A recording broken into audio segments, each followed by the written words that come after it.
আসসালামু আলাইকুম বন্ধুরা, চলে আসলাম অ্যানাদার একটি ভিডিও নিয়ে। আজকে ভিডিওটা একটু ডিফারেন্ট। এই মুহূর্তে আমি আছি বাংলাদেশের ব্যস্ততম এলাকা পুরান ঢাকার কোর্ট কাচারি, যেটা ঢাকা মেট্রোপলিটন ম্যাজিস্ট্রেট আদালত বলা হয়। ওর উপর থেকে ভিডিওটা ধারণ করেছি। পুরান ঢাকা ব্যস্ততম এলাকার আশপাশ উপর থেকে আপনাদেরকে দেখাচ্ছি ভিডিওর মাধ্যমে। এটা হচ্ছে কোর্ট চত্বর। ছাদের উপর থেকে কোর্ট চত্বরটাকে খুব বেশ ভালোই লাগছিল। দেখতে থাকেন কোর্টের আশপাশের স্থাপনা এবং কোর্ট চত্বরটির আশপাশে কি আছে।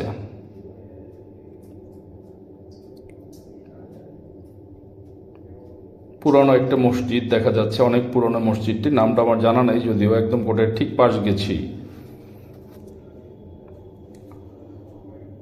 এটা কোর্ট চত্বরের রোড। এই যে দূরে দেখা যাচ্ছে সিনেমা হল, অনেক পুরনো সিনেমা হল এটি, কোর্ট চত্বরের একমাত্র সিনেমা হল। ধন্যবাদ সবাই।